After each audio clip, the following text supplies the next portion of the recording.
धन्यवाद, धन्यवाद। जीवित और महान सामर्थी परमेश्वर, हम आपका हृदय से धन्यवाद करते हैं क्योंकि आप महान हैं और आपने समस्त मानव जाति के लिए, संपूर्ण संसार के लिए, सब मनुष्यों के लिए प्रभु आपने उद्धार के उस कार्य को पूरा करने के लिए अपने इकलौते पुत्र प्रभु यीशु मसीह को बलिदान किया और समस्त मानव जाति के संपूर्ण विश्व में जितने भी मनुष्य हैं, पृथ्वी पर जितने भी मनुष्य पाए जाते हैं, सबके लिए अपने इकलौते पुत्र प्रभु यीशु मसीह के बलिदान के द्वारा प्रायश्चित को पूरा किया।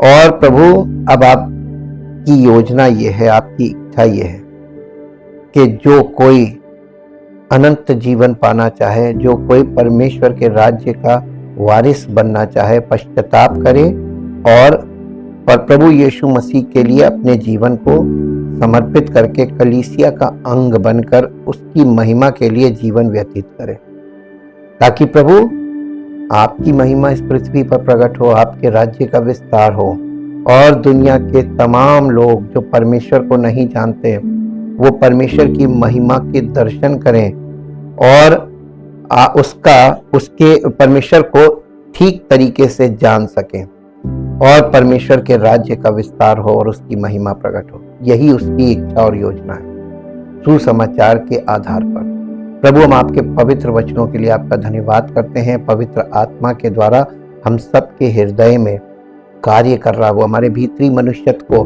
नई सृष्टि बनाकर उस नए युग के लिए, अगले युग के लिए हमें तैयार कर रहा है, ताकि हम सब उस युग में परमेश्वर के राज्य के द्वारा उसकी महिमा को प्रकट करने वाले मनुष्य बने और उसकी महिमा हो।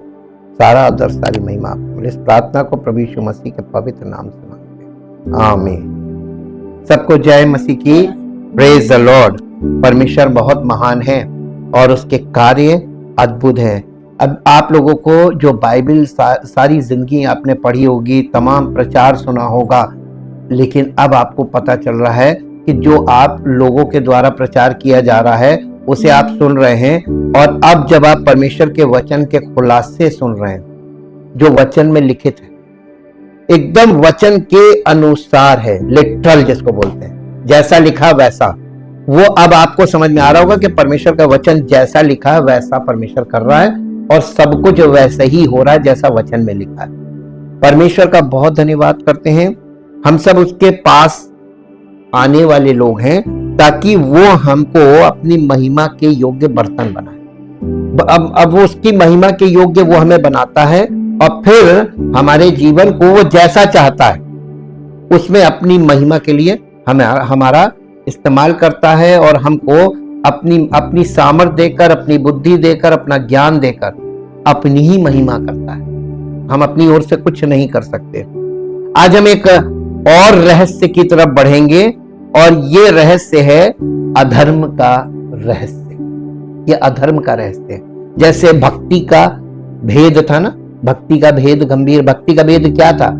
परमेश्वर का यानी कलीसिया का प्रभु यीशु मसीह के साथ जो संबंध है, यह है भक्ति का भेद। और अब है अधर्म का भेद। ये दोनों एक दूसरे के ऑपोजिट हैं। इस रहस्य के विषय में आज हम अध्ययन करेंगे। जैसा कि दूसरा थिस्सलुनीकियों उसका 2 अध्याय, दूसरा थिस्सलुनीकियों और उसका 2 अध्याय और 2 अध्याय के 7 पद को पढ़िए। यहां पर लिखा है, क्योंकि अधर्म का भेद एक ऐसा रहस्य है जो अधर्म का रहस्य है, वो अब भी कार्य करता जाता है, पर अभी एक रोकने वाला है। और जब तक वो दूर ना हो जाए, कौन? रोकने वाला दूर ना हो जाए, वो रोके रहेगा। बस अधर्म का भेद जो अब भी कार्य करता जाता है। आज और वर्तमान युग में अधर्म का भेद काम कर रहा है। भक्ति का भेद भी है और अधर्म का भेद भी है। तो कलीसिया में दोनों भेद आपको देखने को मिलेंगे। ये रहस्य है और परमेश्वर के वचन से ये रहस्य खुलते हैं और खोलने वाला पवित्र आत्मा है।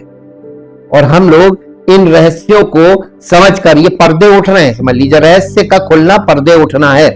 आपको और हमको परमेश्वर उस सत्य के बिल्कुल करीब ले जा रहा है जिसका आप दर्शन करने पाएंगे। इन रहस्यों के खुलने से सत्य का दर्शन आपको प्राप्त होगा। अधर्म का रहस्य पहले से ही काम कर रहा है, लेकिन जो अब इसे रोके हुए है वो तब तक ऐसा करता रहेगा जब तक कि उसे रास्ते से हटा ना दिया जाए। अधर्म का दोहरा रहस्य है, अधर्म का रहस्य दोहरा रहस्य है, एक बाहरी और दूसरा आंतरिक। बाहर भी अधर्म का रहस्य और अंदर भी अधर्म का रहस्य, ये दो है, इसका दोहरा है। ये अधर्म का बाहरी रहस्य कलीसिया में है। कहां है? कलीसिया में है अधर्म का बाहरी रहस्य, यानी दिखावा। जो दिखाया जा रहा है कि वो प्रभु के लोग हैं, प्रभु का सच्ची देह का अंग है, और जबकि है नहीं। यही अधर्म का भेद। देखिए, हम आपको बार बार कह रहे हैं ना, जो आप नहीं हैं और उसको आप लोगों के सामने प्रोजेक्ट कर रहे हैं कि हम ये हैं, हम मसीही विश्वासी हैं, और वास्तव में आप नहीं हैं। आप इस चीज को दिखावा, ये कहां हो रहा? कलीसियाओं में तो हो रहा। ये कलीसिया में बाहरी दिखावा जो है ये कलीसिया में है। और प्रेरित ने इस अंश को, ये पौलुस प्रेरित ने ये पत्री लिखी और उसने इस पद को लिखा, और क्या लिखा कि इसका उल्लेख किया इसमें थिस्सलुनीकियों में, और जहां वो दिखाता है कि ये एक दिन पाप के आदमी में पूरी तरीके से परिपक्व और विकसित हो जाएगा। वो दुष्ट व्यक्ति जिसे प्रभु अपने मुंह की फूंक से, प्रभु अपने मुंह की आत्मा से, यानी मुंह की जो सांस है ना, सांस, ये सांस आत्मा है, प्रभु अपनी आत्मा से भस्म कर देगा और अपने आगमन के तेज से उसे नष्ट करेगा। इसका 8वां पद पढ़ दीजिए। 8वें पद में क्या लिखा है? तब वो अधर्मी प्रकट होगा जिसे प्रभु यीशु अपने मुंह की फूंक से, ये मुंह की फूंक क्या है ना, प्रभु यीशु मसीह का आत्मा, अपनी आत्मा से मार डालेगा और अपने आगमन के तेज से भस्म कर देगा। यानी उसके आगमन का इतना तेज होगा कि उस तेज में, उस रोशनी की गर्माहट में वो भस्म हो जाएगा। कौन? पाप का पुरुष। ठीक, ये मसीह विरोधी है। और ये कहां पे है? ये कलीसिया में। इसीलिए बार बार पौलुस, और ये नया नियम जब आगे बढ़ता है प्रकाशित वाक्य की तरफ, देखिए आप यहां पर सबसे ज्यादा वर्णन आ जाता है मसीह विरोधी आत्मा का, मसीह विरोधी व्यक्ति का। ये मसीह विरोधी आत्मा वो सिस्टम है जो कलीसियाओं में चल रहा है, उसी को आत्मा बोलते हैं। और ये एक प्रकार का आप कह सकते हैं कि इन्फ्लुएंस है, एक प्रभाव है। जैसे कि संसार की आत्मा, जब हम संसार में होते हैं तो संसार में एक ट्रेंड चलता है, एक प्रभाव है। लोग कहते हैं अगर हम नहीं करेंगे तो हमारे जो साथ के लोग हैं वो हमें जीने नहीं देंगे, तुमने ये नहीं किया, तुमने ऐसे नहीं किया, तुमने वैसे नहीं, यही ना, ये एक सिस्टम, एक प्रभाव है कि आप मजबूरी में वो कर रहे हैं जो आपको नहीं करना। आप दूसरों के कारण कर रहे हैं कि वो क्या कहेंगे, लोग क्या कहेंगे। आपके घर में देखिए, किस किताब में लिखा है कि बर्थडे में बहुत बड़ा पार्टी करो, ढेर सारे लोगों को बुलाओ? बर्थडे मनाने के लिए भी कहीं नहीं लिखा। लेकिन अब मालूम लोगों में क्या चलता है, अरे उनके यहां था, हम गए थे, अब हम नहीं करेंगे, उनको नहीं बुलाएंगे। तो ये कहां से आ गया? इसी को आत्मा बोलते हैं कि जो सब लोग करने लगे, एक ने किया, सब ने करना शुरू कर दिया, और सब प्रभाव में आ गए कि अगर नहीं करेंगे तो शादी है, कहां लिखा है कि शादी को ऐसे ही करना है, ढेर सारे लोगों को बुलाना है, बड़ा खर्चा करना? कहां लिखा है? किस किताब में लिखा? दुनिया की किसी किताब में नहीं लिखा। लेकिन देखिए, एक दूसरे को देखकर कंपटीशन कर रहे हैं, उसके यहां इतना तो हम इससे बड़ा करेंगे। ये क्या? इसी को आत्मा बोलते हैं। ये संसार की आत्मा है, यानी संसार का प्रभाव। ये एक दूसरे को देखकर उसके जैसे करने की, बराबरी करने की कोशिश, ये संसार की आत्मा। जैसे संसार की आत्मा वैसे ही अधर्म की आत्मा, ये भी वही कर रही है। लोग एक दूसरे, कलीसिया में लोग एक दूसरे को कॉपी करने लगते हैं। वो ये बोल रहे तो सब बोल रहे, वो इधर जा रहे तो सब भागने लगे। ये ये भेद जो है, रहस्य, ये प्रभु खोल रहा है ताकि आपको मालूम हो जाए कि आपका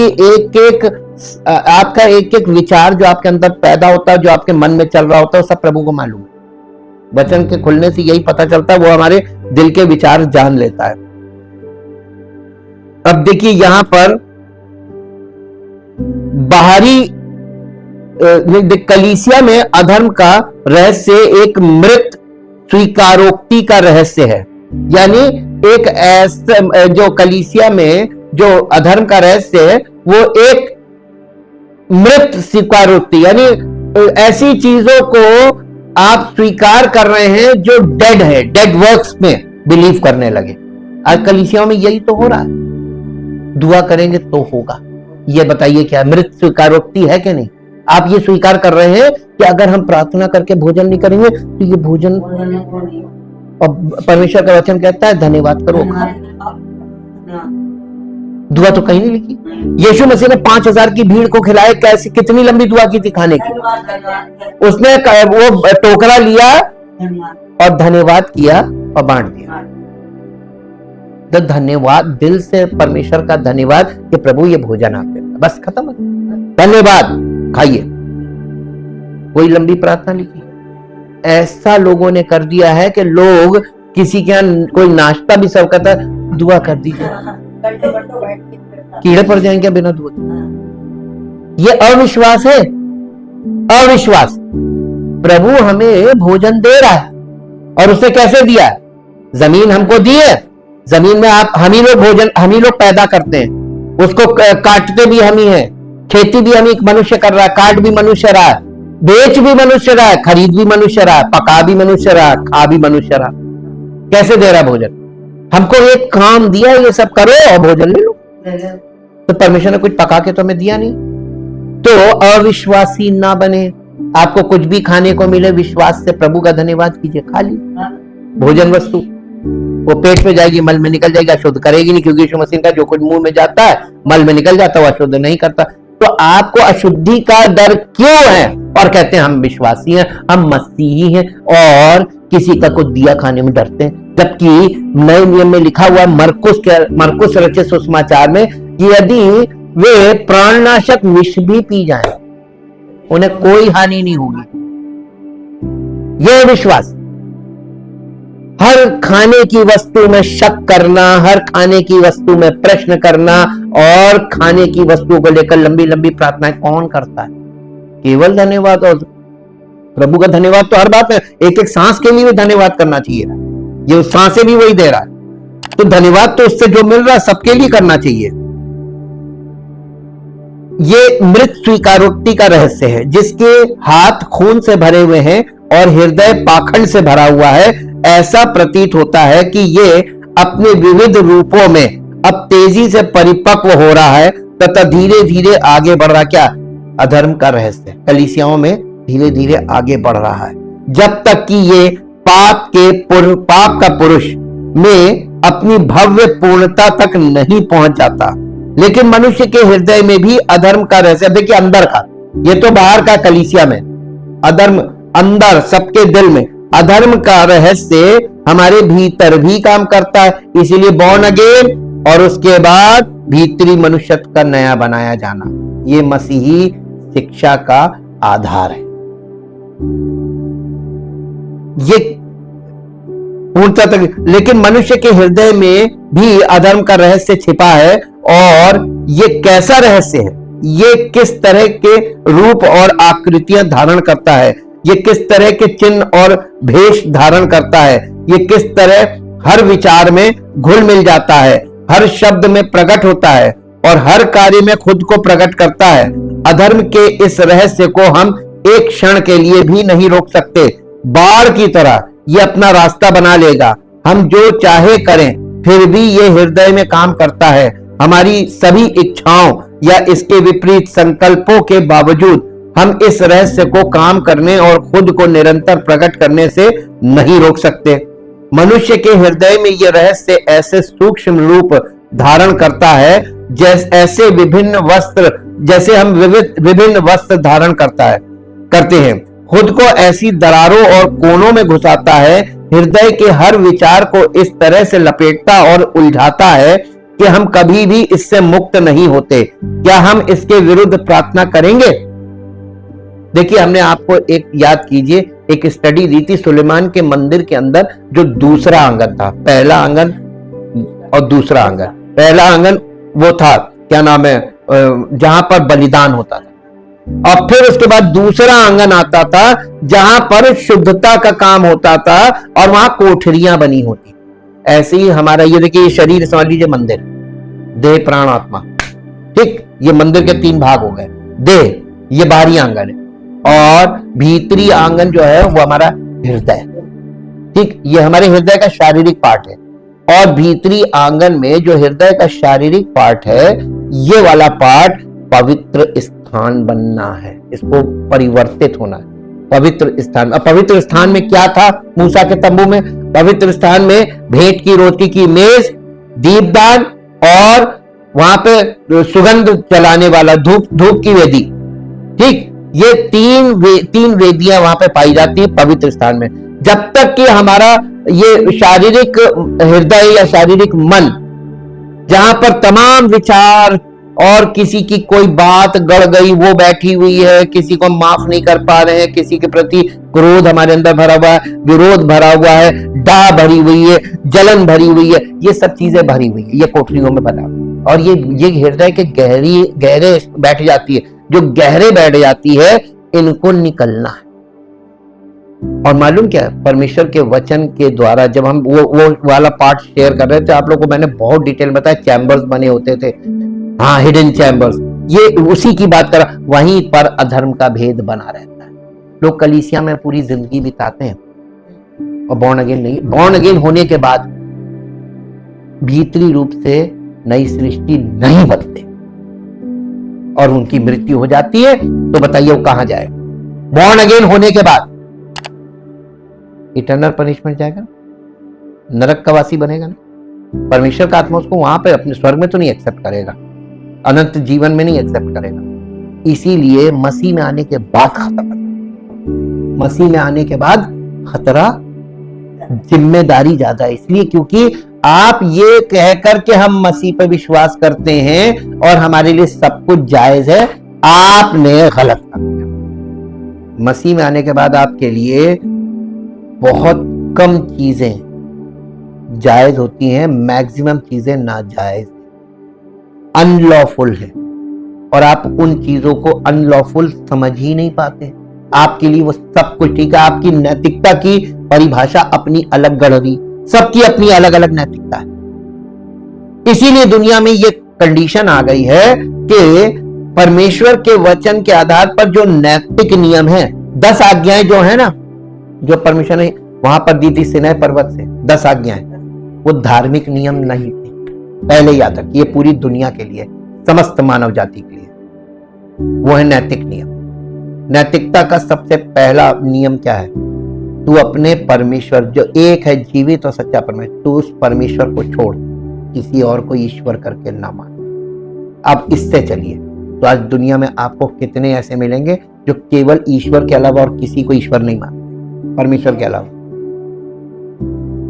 कोई नहीं, रेयरेस्ट ऑफ रेयर, सबका अपना अपना ईश्वर है।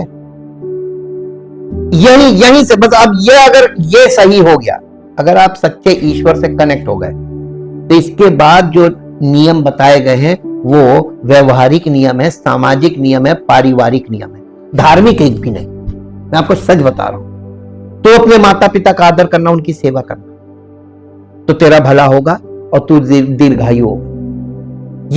ये आशीष कब मिल रही? तेरा भला होगा, तू अपने माता पिता का आदर करना, उनकी सेवा करना। जब आप परमेश्वर, सच्चे परमेश्वर से जुड़ते हैं, तभी आप अपने माता पिता का आदर कर पाएंगे और तभी आपको आपका भला होगा और दीर्घायु होगी। और आजकल के लोग दुआएं करवा रहे हैं। माता पिता का आदर करना, उनकी सेवा करना कोई नहीं। ये नैतिक नियम था नैतिक, ये पारिवारिक हो गया। फिर सामाजिक था। यीशु मसीह ने कहा कि तुम अपने पिता परमेश्वर से अपने सारे दिल, अपनी सारी जान, अपनी सारी शक्ति, अपनी सारी बुद्धि से प्रेम रखना, और इसके समान दूसरी के तुम अपने पड़ोसी से अपने समान प्रेम रखना। अब बताइए, नैतिक नियम है, सामाजिक नियम है ना? इसमें कौन सा धार्मिक नियम? ये सबके लिए। तो परमेश्वर वहां से बैठ के धार्मिक नियम दे रहा था कि नैतिक नियम दे रहा था? अधर्म क्या है? अधर्म ये है कि इन नियमों को किनारे रख के लोग अपने अपने कलीसियाओं में दुआएं कर रहे हैं और कलीसिया में एक दूसरे से मानो प्रेम क्यों कर रहे हैं? केवल उनसे प्रेम कर रहे हैं। यीशु मसीह ने कहा था, तुम अपने प्रेम करने वालों से प्रेम करते हो, तुम्हें कोई लाभ। ये तो पापी लोग भी करते हैं। पापियों में भी प्रेम की यूनिटी है, वो आपस में एक दूसरे से बहुत प्यार करते हैं, है ना? लेकिन अपनों को तो इस दुनिया में सब प्यार करते हैं, गैरों से प्रेम करना मसीहा सिखा। हमें जो हमारे नहीं है, हमारे साथ के नहीं है, हमारे मूल के नहीं है, उनसे भी प्रेम करना। वो मनुष्य हैं, हम लोग एक ही योनि में, तो हम सब मनुष्यों से बराबर से प्रेम करें, है ना? जैसे परमेश्वर करता है, तब हम परमेश्वर की संतान बनेंगे। तो बॉर्न अगेन नहीं है। जब लोग ऐसा नहीं कर रहे हैं तो इसका मतलब परमेश्वर की संतान नहीं है, और बॉर्न अगेन नहीं है इसीलिए नहीं है। तो परमेश्वर की संतान तो बॉर्न अगेन का मतलब जब हम ये करने लगे, जब आप सबको बराबर समझने लगे। तो ये नैतिक नियम है कि धार्मिक नियम है? बताइए। सरकार में भी तो यही है, आरक्षण, बराबरी के लिए तो आरक्षण रखा गया, आज तक नहीं हुई बराबरी। अधर्म का भेद काम कर रहा है कि नहीं कर रहा है ना? इसे पता चल रहा है कि जो हो जाना चाहिए था अब तक, बराबरी समाज में हो जानी चाहिए, नहीं हुई।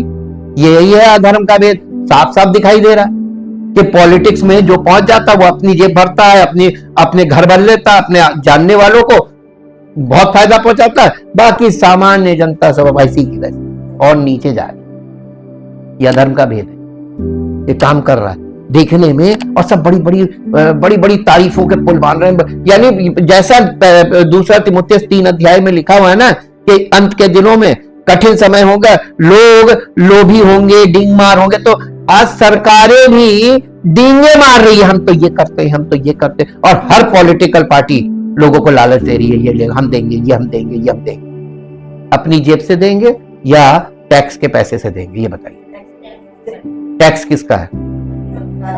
अरे तो हम ही लोगों के पैसे से वो दान कर रहे हैं, और हम लोगों के लिए जो फायदा पहुंचना चाहिए टैक्स देने वालों के लिए वो कोई फायदा नहीं है। तुम टैक्स दो और वो मौज भी कर रहे हैं और दान करके अपना नाम कर रहे हैं। ये क्या हो रहा है? अधर्म का भेद दिखा। अधर्म का भेद बहुत जबरदस्त है, हाँ बहुत जबरदस्त है। कोई धर्मी नहीं है, बाइबल बताती है, ये हमेशा याद रखिएगा। ये हमारे हृदय के विचारों को इस तरह से लपेटता और उलझाता है कि हम कभी भी इससे मुक्त नहीं होते। क्या हम इसके विरुद्ध प्रार्थना करेंगे? अधर्म का रहस्य अभी भी प्रार्थना में काम करता है।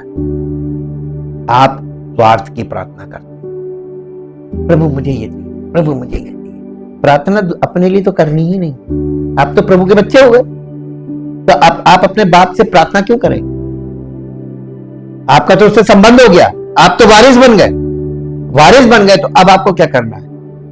दूसरों को लाभ पहुंचाना, जो वारिस नहीं है। आपको उनसे प्रेम करना जो वारिस नहीं बने, ताकि वो भी वारिस बन जाए, है ना? तो प्रार्थना किस बात की कर?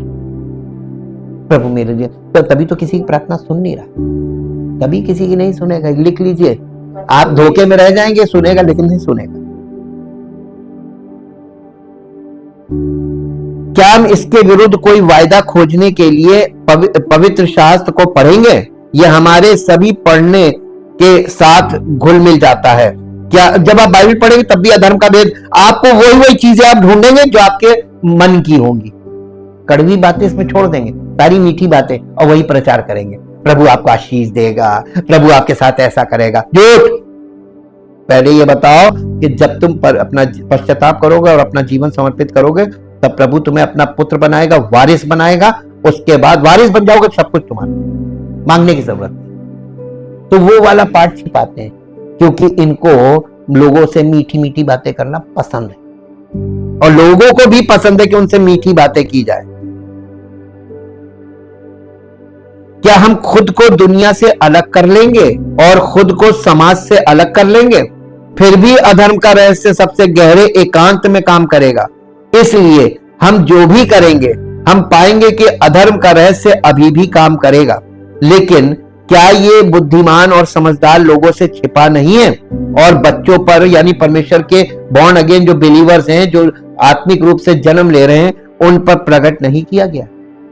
ये बॉर्न अगेन लोगों पे, कलीसिया के लोगों पे ये प्रकट हो रहा है कि देखो अधर्म का भेद सब जगह काम कर रहा है, बाहर भी और अंदर भी, बाहर भी और अंदर भी। कलीसिया बाहर है ना संसार में, तो कलीसिया में काम कर रहा है, और अंदर हर एक मनुष्य के हृदय में काम कर रहा है।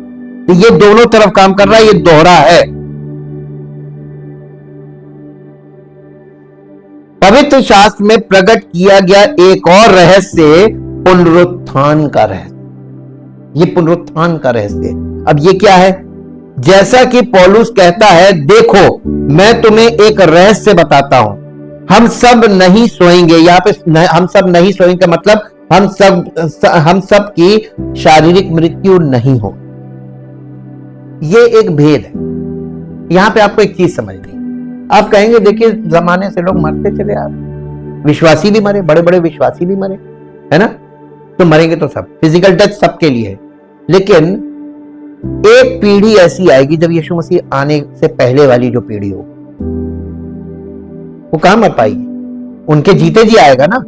तो जिस पीढ़ी के जीते जी वो आएगा, तो पहले जो जिनकी फिजिकल डेथ हो गई और मसीह में थे, उनके लिए लिखा है कि पहले वो जलाए जाएं, पहले वो जलाए जाएं, और फिर जो जीवित होंगे और प्रभु में पाए जाएंगे वो बदल जाएंगे, और ये सब एक स्वरूप में बदल जाएंगे, सब मसीह की देह में कन्वर्ट हो जाएंगे, उसकी महिमा में देह में।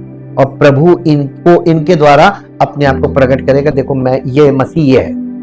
सेकंड कमिंग में मसीह उन लोगों को प्रकट करेगा जिनके लिए उसने प्राण दिया और जिनका पालन पोषण वो अभी कलीसिया में गुप्त रूप से कर रहा है, उनको पूरी दुनिया में प्रकट करेगा। इसीलिए दुल्हन बोला गया, वो दुल्हन को प्रकट करेगा। हम सब मसीह की दुल्हन, उसकी देह उसकी दुल्हन है। अर्धांगिनी देह होती है ना, तो देह और दुल्हन दोनों एक ही चीज है। ये एक रहस्य है।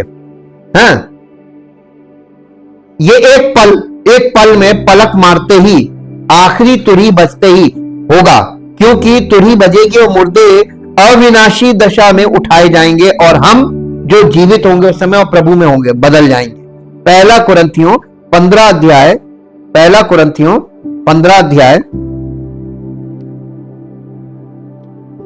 15 अध्याय का 51 और 52 वर्ष पढ़िए, 51 और 52 पद। देखो मैं तुमसे भेद की बात कहता हूं, हम सब नहीं सोएंगे सब, परंतु सब बदल जाएंगे, और ये क्षण भर में पलक मारते ही, अंतिम तुरही फूंकते ही होगा, क्योंकि तुरही फूंकी जाएगी और मुर्दे अविनाशी दशा में उठाए जाएंगे और हम बदल जाएंगे। देखिए मैं नहीं बदलेगा, एक व्यक्ति नहीं बदलेगा, सब बदलेंगे, यानी पूरी कलीसिया विश्व लेवल पर, लोकल लेवल पर नहीं, विश्व लेवल पर पूरी जहां जहां बॉर्न अगेन बिलीवर्स होंगे और नई सृष्टि बन गए होंगे भीतरी मनुष्यत्व में, वो सब बदल जाएंगे और इसी से वो प्रकट करेगा। पुनरुत्थान का रहस्य ये है कि एक दिन तुच्छ शरीर एक शानदार शरीर बन जाएगा, यीशु की महिमा में मानवता के लिए एक पूर्ण समानता में बदल जाएगा और पूरी तरह से उसकी छवि के अनुरूप हो जाएगा, ताकि हमेशा उसके साथ रहे और उसके जैसा हो, जैसा कि पवित्र आत्मा गवाही देता है। फिलिपियों की पत्री में आइए, फिलिपियों की पत्री का 3 अध्याय, फिलिपियों की पत्री 3 अध्याय और 3 अध्याय का 21 पद पढ़ेंगे। वो अपनी शक्ति के उस प्रभाव के अनुसार जिसके द्वारा वो सब वस्तुओं को अपने वश में कर सकता है, हमारी दीनहीन देह का रूप बदलकर अपनी महिमा की देह के अनुकूल बना देगा। वो ऐसा करेगा, ये उसका वायदा है और ये वायदा पूरा हो जाएगा। वो हमारी तुच्छ देह को बदल देगा कि वो अपनी महिमा में देह के अनुकूल बन जाए, उस क्रिया के अनुसार जिसके द्वारा वो सब वस्तुओं को अपने वश में कर सकता है। हे प्रियो, अब हम परमेश्वर के पुत्र हैं और अभी तक ये प्रकट नहीं हुआ कि हम क्या होंगे, परंतु ये जानते हैं कि जब वो प्रकट होगा तो हम उसके समान होंगे, क्योंकि उसे वैसा ही देखेंगे जैसा वो है। पहला यूहन्ना 3 अध्याय उसका 2 पद। पहला यूहन्ना 3 अध्याय और उसका 2 पद, यहां पर ये वाली बात लिखी हुई है। हे प्रियो, अब हम परमेश्वर की संतान हैं और अभी तक ये प्रकट नहीं हुआ कि हम क्या कुछ होंगे। इतना जानते हैं कि जब वो प्रकट होगा तो हम उसके समान होंगे, क्योंकि उसको वैसा ही देखेंगे जैसा वो है, यानी एग्जैक्ट देखेंगे। अब ये एक रहस्य है जिसे हमारा स्वभाव यानी प्रकृति, हमारी इंद्रिय, हमारी जो इंद्रियां हैं, बिना बॉर्न अगेन हुए ना हमारा स्वभाव, पापी स्वभाव इसे समझ नहीं सकता, और पापी मनुष्य की इंद्रियां इसको देख नहीं सकती और बूझ नहीं सकती। ठीक है, और बुद्धिमान और समझदार लोगों और बुद्धि नहीं समझ सकती। ये एक रहस्य जो बुद्धिमान और समझदार लोगों से छिपा हुआ है, और फिर भी परमेश्वर के जो नए सिरे से जन्म लेते हैं बॉर्न अगेन बच्चों पर यह प्रकट किया जाता है। क्या ये कभी कभी आपको एक अकल्पनीय रहस्य की तरह नहीं लगा कि आप स्वर्ग के लिए हमेशा इतने पवित्र कैसे हो सकते हैं कि आप अनंत काल के अनगिनत युगों में यीशु को देखने और उसके जैसा बनने में अपना सारा आनंद पा सकें, और त्रिएक परमेश्वर के साथ संवाद के अलावा कोई और खुशी ना पा सकें? क्या यह रहस्य नहीं है? अब आप मुश्किल से एक चौथाई घंटे के लिए आध्यात्मिक रूप से सोच सकते हैं। अब मुश्किल से 5 मिनट के लिए भी मसीह के व्यक्तित्व पर ध्यान लगा सकते हैं। जब आप घुटनों के बल होते हैं तो बुरे विचार घुस आते हैं। जब आप अध्यादेश पर होते हैं तो कुछ दुष्ट अधर्म खुद को सुझाते हैं। वचन सुनने पर आपका मन कभी कभी उपदेश के 1/4 भाग के लिए अपना ध्यान नहीं रख पाता। अब इतने सांसारिक और कामुक होने के नाते क्या यह रहस्य नहीं है कि आप जो ईश्वर के लोग हैं एक दिन पूरी तरह से पवित्र, पूरी तरह से शुद्ध और पूरी तरह से मसीह की छवि के अनुरूप कैसे होंगे, और आपकी सारी खुशी और आनंद पवित्र होने और त्रिएक ईश्वर के साथ संवाद करने में होगी। आप ये कल्पना नहीं कर सकते, अकल्पनीय है ये।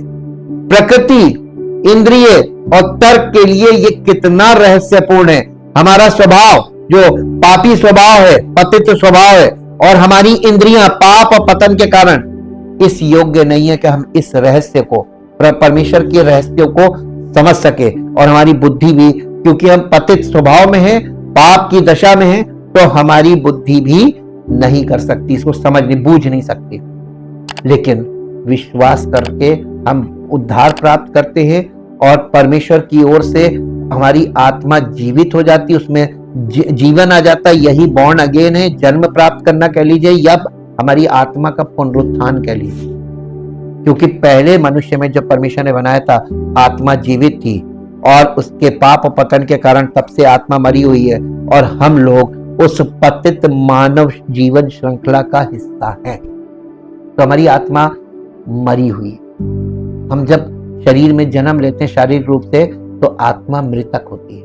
ये प्रभु यीशु मसीह पर विश्वास करने से इसमें जीवन आता है। आप इसे बॉर्न अगेन से ना समझ पा रहे तो अब ये समझ लीजिए आपकी आत्मा का पुनरुत्थान हो गया, उसमें जीवन आ गया। जो मरी थी उसमें जीवन आ गया। मृतक परमेश्वर के पुत्र का शब्द सुनेंगे, और जो सुनेंगे वो जिएंगे। सुनकर जीना है, तो आत्मा जो है वो सुनते रहेंगे, तो आप जीवन में, और सुनकर मानते रहेंगे, चलते रहेंगे, बढ़ते रहेंगे, तो आप बढ़ते रहेंगे। आपकी आत्मा प्रभु में बढ़ने लगेगी। और आपने सुनना छोड़ दिया, मानना छोड़ दिया, चलना छोड़ दिया, तो आत्मा में जीवन तो आया, लेकिन आपका वो जीवन वहीं पर रुक गया और वहीं खत्म हो जाएगा। बॉर्न अगेन के बाद भी फिर से दोबारा आत्मा उसी दशा में चली जाएगी, सुप्तावस्था में चली जाएगी। कलीसियाओं में बॉर्न अगेन लोगों के साथ ऐसा हो चुका है और हो रहा है। बॉर्न अगेन होते हैं, एक शुरुआत करते हैं आत्मिक जीवन की शुरुआत। यहां पे एक पद मेरे साथ निकालिए, पौलुस ने इसी बात को तो गलातियों की कलीसिया को इसी बात पे झिंझोड़ा था, इसी बात पे उसने फटकार लगाई और उसने कहा, ये मेरे साथ निकालिए गलातियों की पत्री और उसका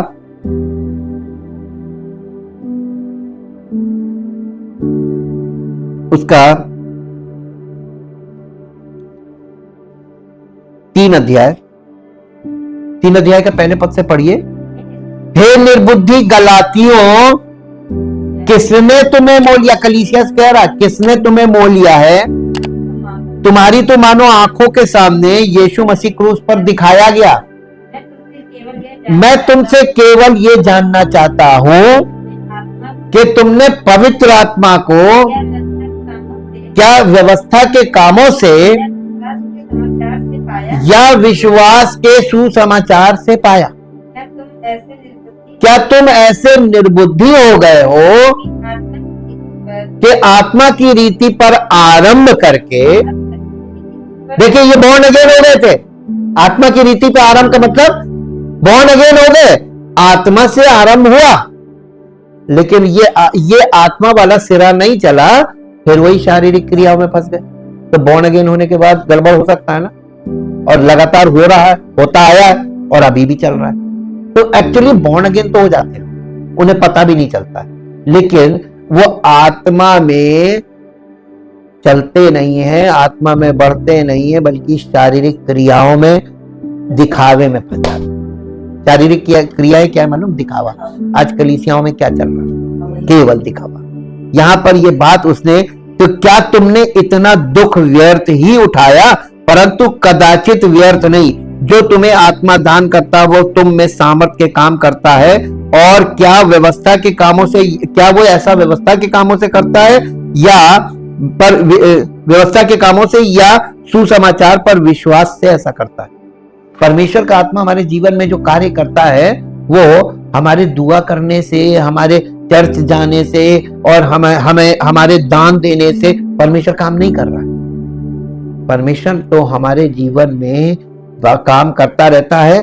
हम परमेश्वर के अनुग्रह और प्रेम के कारण कलीसिया में उपस्थित होते हैं, पवित्र आत्मा की सहभागिता में, ताकि हम आत्मा में बढ़ें और हमारी आत्मा का पालन पोषण हो। और हम परमेश्वर को भेंट इसलिए देते हैं क्योंकि हम परमेश्वर के बच्चे हैं और परमेश्वर हमें ये सिखाता है कि हम परमेश्वर के साथ हम उसको धन्यवाद की भेंट चढ़ाएं। और इसको लोगों ने दान में बदल दिया। परमेश्वर की भेंट को दान में बदल दिया।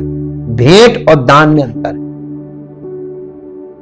ये परमेश्वर की भेंट है, धन्यवाद की भेंट है, जिसको आज लोगों ने शब्द बदल दिया, दान कर दिया। और दान नहीं है ये, तब वो हमें जीवन दे रहा है, और जीवन दे रहा है तो फीडबैक होना चाहिए कि नहीं होना चाहिए कि हाँ प्रभु आपका धन्यवाद, आपने हमें जीवन दिया।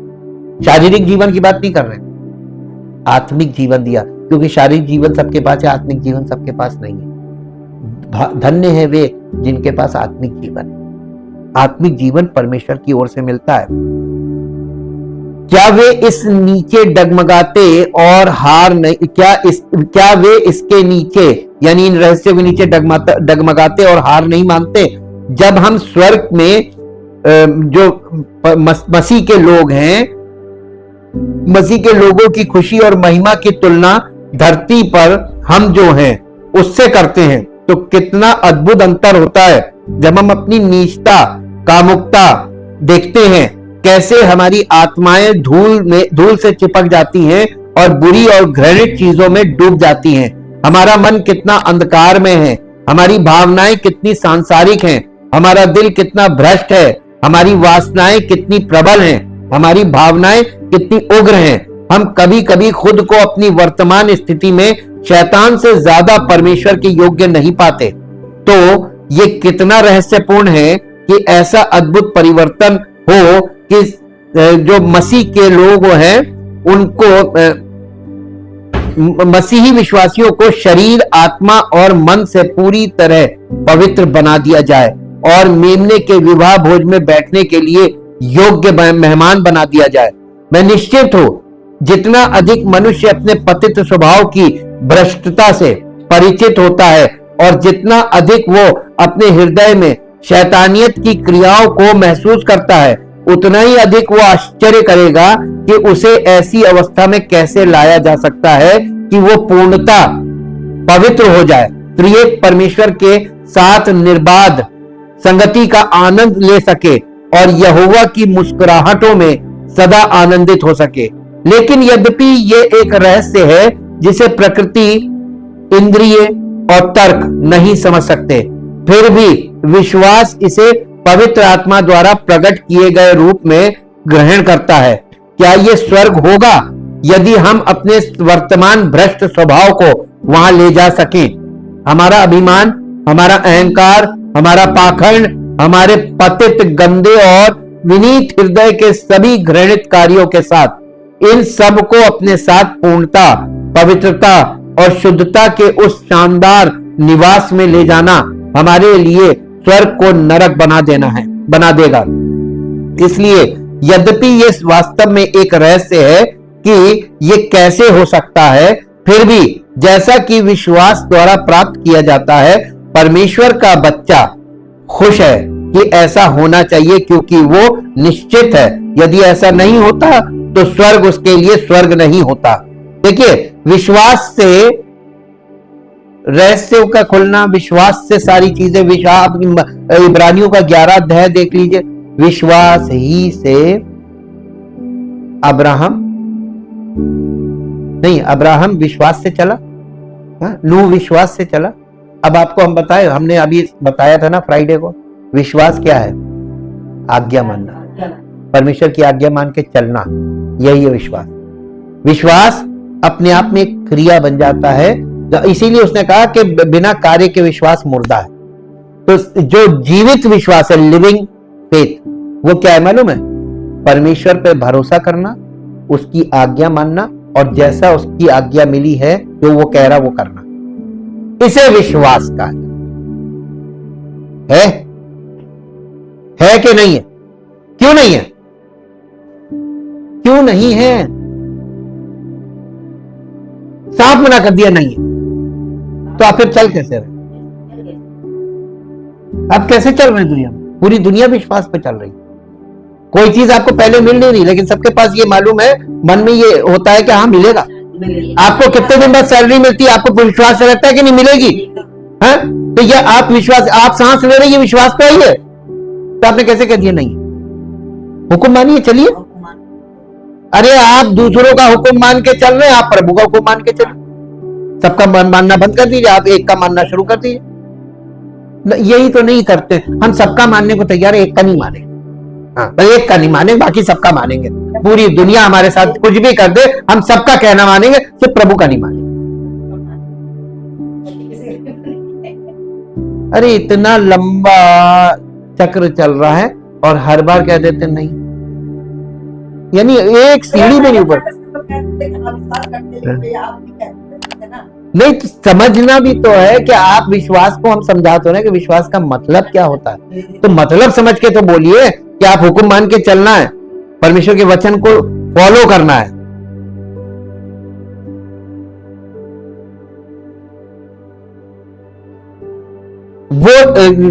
वो इसके लिए उपयुक्त नहीं होता, वो इसका आनंद नहीं ले सकता, नहीं, वो हमेशा के लिए रहने का विचार ही उसके लिए कष्टप्रद और असहनीय होता।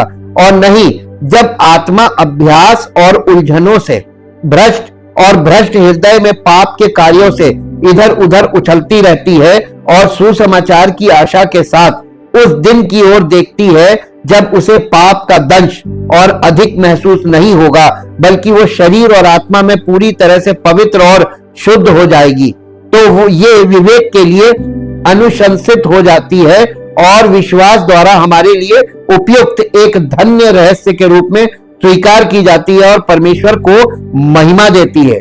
और फिर वही आता है जो यूहन्ना ने प्रकाशित वाक्य 10 अध्याय और उसके 7 पद में कहा। प्रकाशित वाक्य के 10 अध्याय के 7 पद को निकालिए। वरन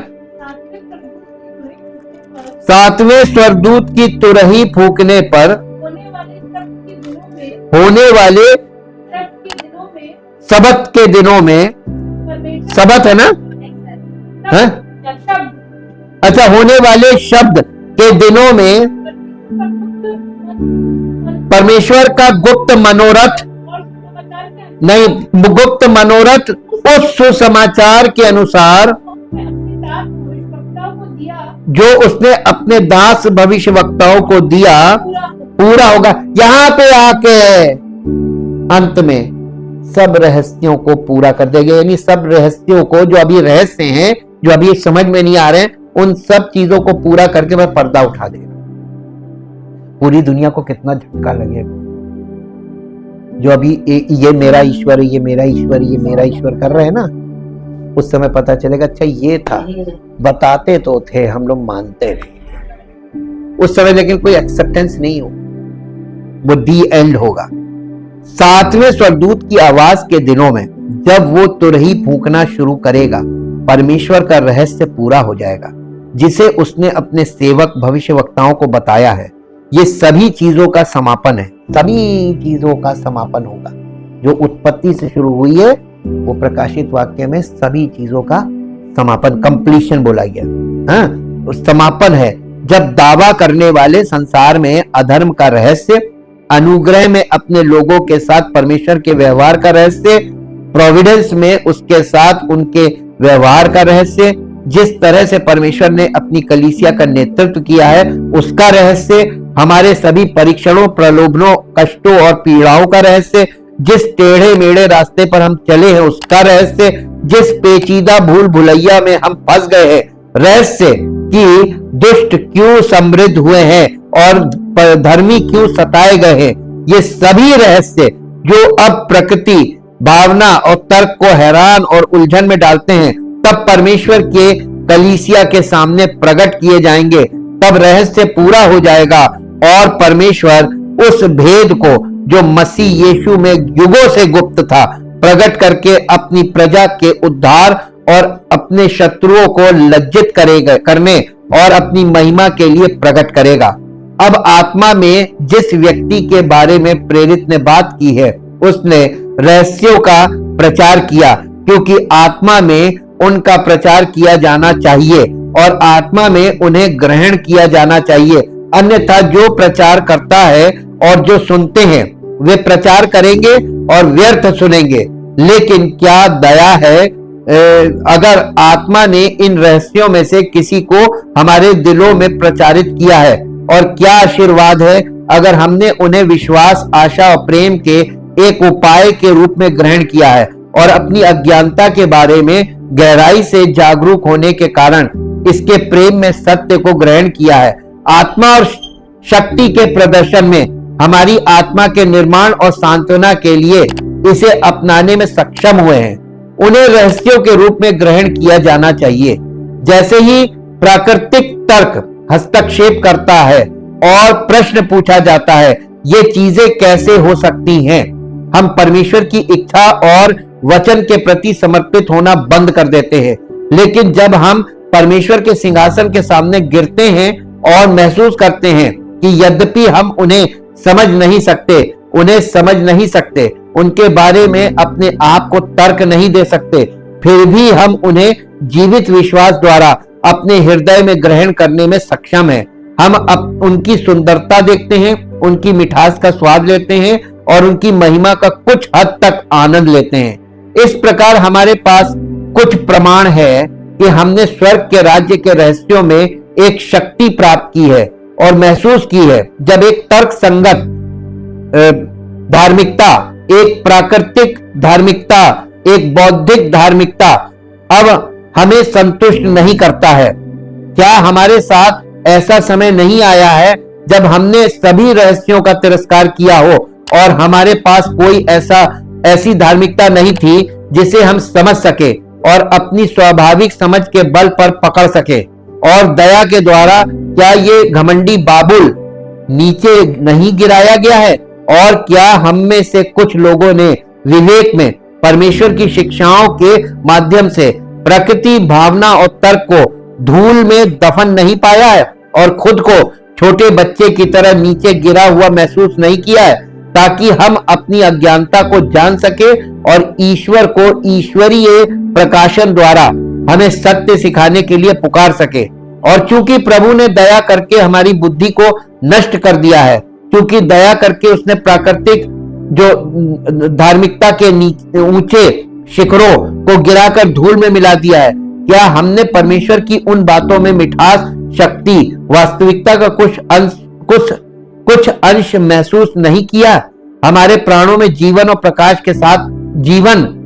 के साथ नहीं आया है, हमें नया प्राणी नहीं बनाया है, हमारे जीवन में क्रांति नहीं लाई है, हमारे सभी दृष्टिकोणों को नहीं बदला है और हमें ऐसी वास्तविकताओं को देखने की आंखें नहीं दी जिनके बारे में हमने पहले कभी नहीं सोचा था।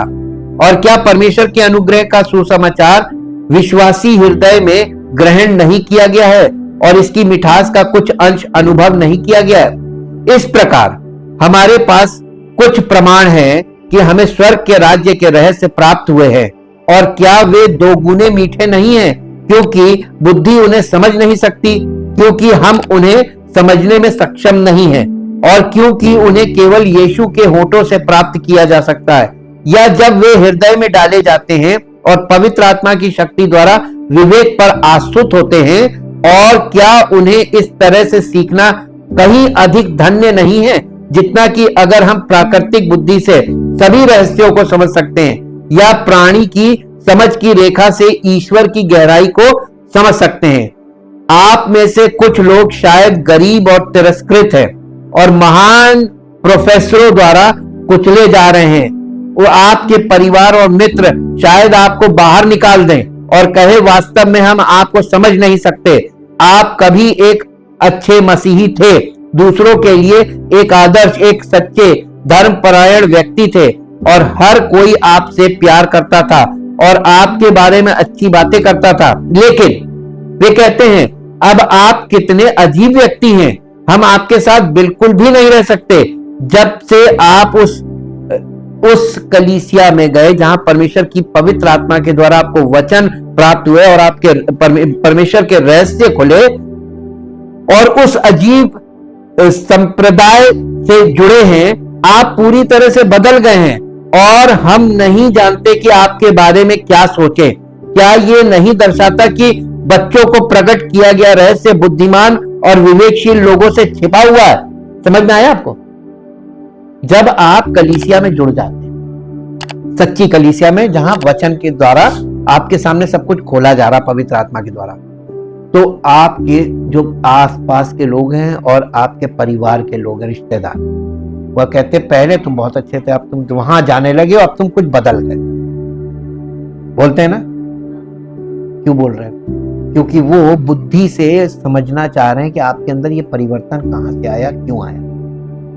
उनकी कुछ समझ में नहीं आता, वो इसीलिए कहते हैं धर्म परिवर्तन। ये क्या है? ये इस बात का प्रमाण है कि प्रभु आपको बदल रहा है, जो उन्हें दिखाई दे रहा है, और इसीलिए उनकी समझ में नहीं आ रहा, वो आपको कह रहे हैं आपने धर्म बदल। क्लियर? तो अगर उनकी समझ में आ जाता तो बात ही क्या थी। लेकिन ऐसा संभव नहीं है, वो आप बदलते जाएंगे और वो देखते रहेंगे, और वो आपके बारे में कभी भी नहीं समझ पाएंगे कि ये आपके साथ हुआ क्या।